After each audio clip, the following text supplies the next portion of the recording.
Hello and welcome back to Fair Weather Trains. Today we're going to have a quick look at the Bachmann DD40AX 16 wheel diesel in the Union Pacific livery. Let's bring her into view.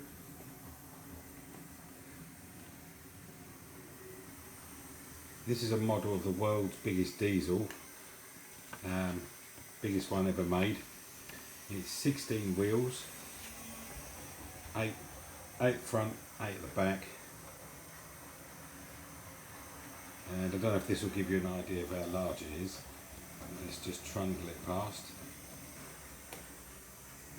It's a big unit, bought mainly because it was an interesting loco, not that I have any affiliation for this type of thing. We'll just have a look at some of the detail. On the back there you can see the numbers, some nice steps, couplings. There's some good roof detail on these. All the printing's good quality, and you can see all the doors down the side, the horns.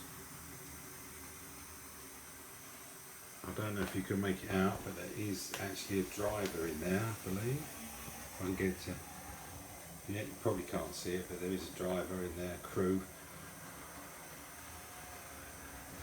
Have a look at the front end. It does have lights, more grab irons up the side there at the front.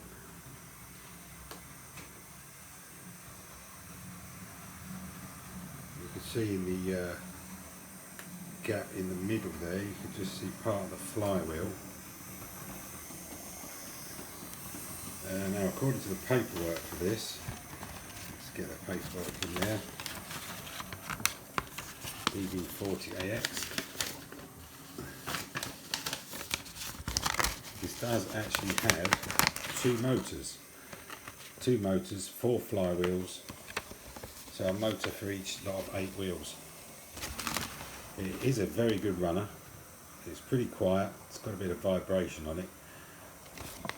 The main problem with this is it doesn't like second radius curves. Even though it will go round them, it tends to slow right down while it's at it.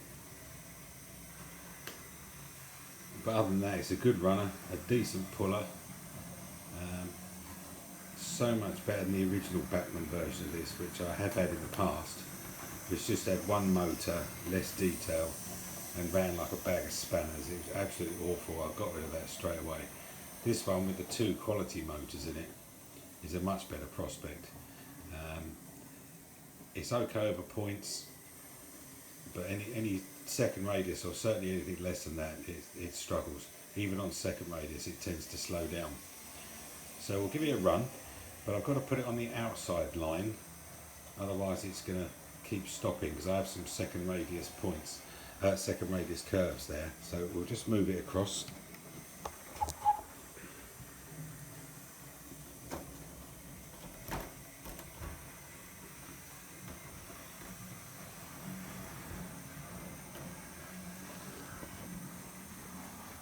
Also, it takes a bit of getting on the track, I have to say. Just to give you some idea of the size, I'll put a standard Hornby tank wagon next to it, just to give you an idea of the size of this thing. So it's no good having a tight little circle track for this. I don't run it very often. It's just, to me, it's more of a curio.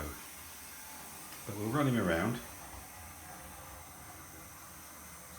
If it wants to go. Probably if I had the right controller it would work better. There we go. You see it's got a nice flashing light on the top, which you don't appear to be able to turn it off. That's on all the time. Let's see how it gets on over the points.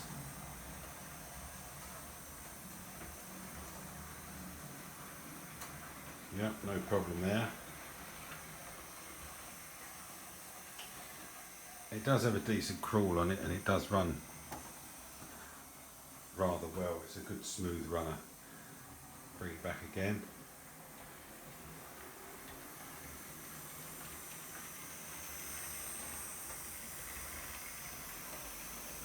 There's also a lot of extra detailing for it in the box that I haven't bothered fitting handrails and what have you. I haven't bothered putting them on because I don't run it enough really. It's not a speedy loco, which is probably correct. Shouldn't be.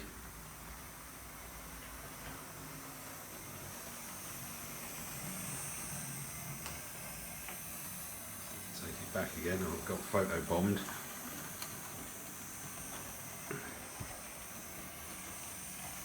There we go. Let's bring it back out from behind the bridge.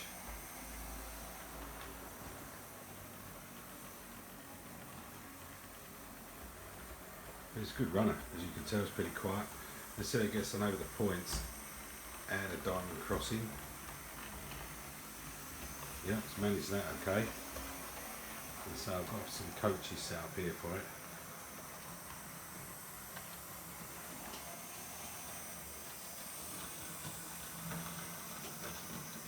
I do need to do something about the couplings on it because it's not the originals and they're not very good. Anyway, let's handcuff it there and send him off.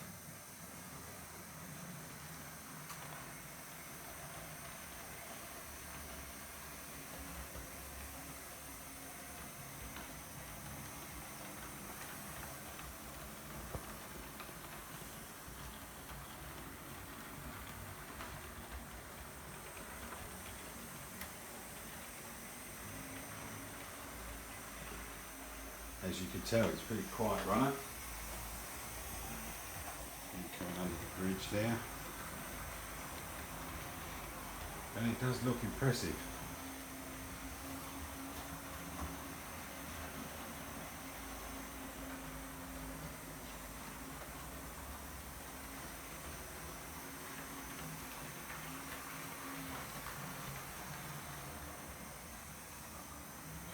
See, there's a second radius curve there, and you see it slowed down. It struggles around there.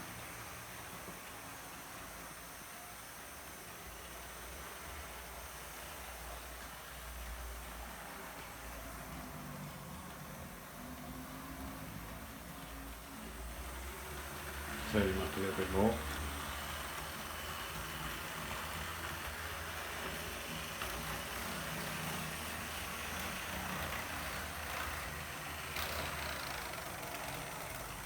And that coupling on the back there has caused a bit of a derailment. I'm having to use this clearance car here as a buffer wagon because it's got different coupling each end, and those coaches have the wrong couplings and don't match the loco, so I'm using this one to convert from one to the other. It's not a great running thing, it does tend to come off a bit. So let's send it around again.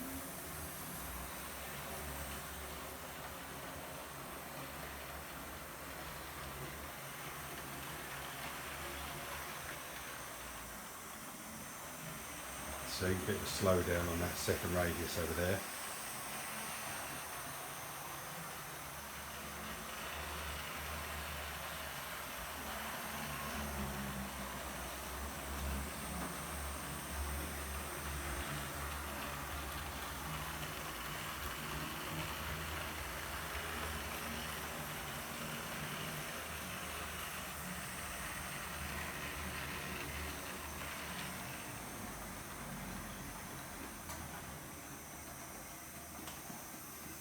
So there we have it. Bachmann Spectrum DD40AX. As I say, if you ever see one of these for cheap enough, they do go for ridiculous money on eBay on occasion. But if you ever do see one of these and you fancy it, make sure it's at least the Bachmann Spectrum version, not the standard Bachmann, which was pretty useless, to be honest. I don't know if any other American manufacturers make this diesel. Probably they do, I don't know it, but this one's just an interesting curio and I love running it from time to time. Anyway, that's it for this one, and see you in the next one.